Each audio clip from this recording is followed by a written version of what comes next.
Good afternoon. Welcome to WJZ.com. For the first time this morning, we're actually seeing some sun on the World Trade Center.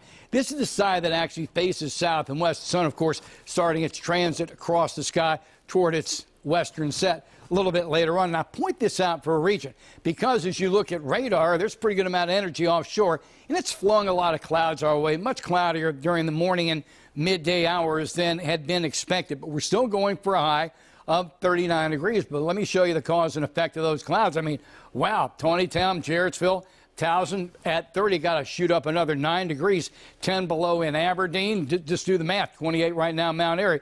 But we're still going to go for a high of 39 degrees later on. So let's go ahead and push this to the side and talk about what's out to our west. There's moisture coming across the country. There's this Arctic blast that's going to be dropping down out of central Canada. There's an area of low pressure going to form down to the south. We have more moisture bringing our way, and therein lay the difficulties of the forecast as we move through the midweek. Let's look at the big future cast, then we'll take a closer look at the mid-Atlantic here shortly. As we get into tonight, there'll be some moisture sitting just out to the west. By tomorrow morning, 5 a.m., there's going to be some moisture around that could north and west start as a little bit of mixed precip. Then, as you see a warm front lift up over the area, we're just going to be dealing with rain as we move through the day. Then we get to sunset tomorrow, and you can see these blue arrows where this Arctic blast is going to come in on the back end of this rain. That's going to turn it into snow before it gets offshore. And we could be looking at an accumulation Wednesday morning of about that much. Certainly not a foot, certainly not a blizzard, certainly not snowmageddon, but enough to make life pretty miserable Wednesday morning. Let's take a close look in at the mid-Atlantic futurecast. And again, note, tomorrow morning, maybe 5 a.m. or so, here's this little bit of moisture, and you could see some mixed precip. Still keep an eye on those red arrows. It is going to turn itself over into rain. But then we get to about 8 o'clock. The sun will have set. Chillier air is moving into the region, and we see what's going to be a burst of snow.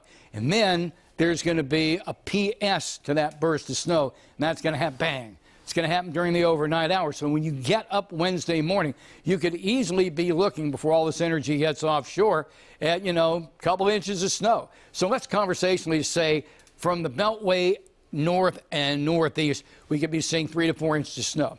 Immediately down to the south, okay, we're still looking around the Beltway here, 2 to 3 inches. There'll be a sharp line, though, where it just goes from 2 to 3 basically to about 1. Let's call that central Anne Arundel County on south, the central eastern shore, on down toward the Delmarva. They'll frankly be absolutely nothing. But this is going to be enough to cause problems Wednesday morning.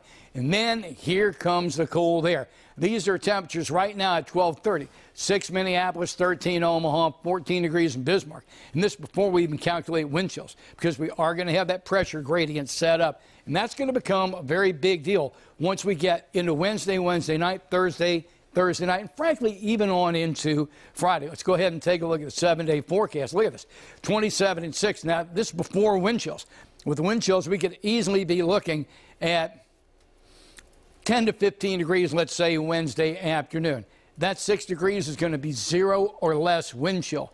Much the same deal, probably around a 10-degree wind chill on Thursday, a 0 wind chill on Thursday night. Winds will slowly start to diminish. Finally, calm, gray, 29 and 18. We will get back to 35 and then 46 degrees, gray skies Friday. That'll be a warm front moving our way. Eventually there's a happy ending. But throughout the rest of the school and work week, we're going to have some problematic weather. Thanks so much for stopping by WJZ.com.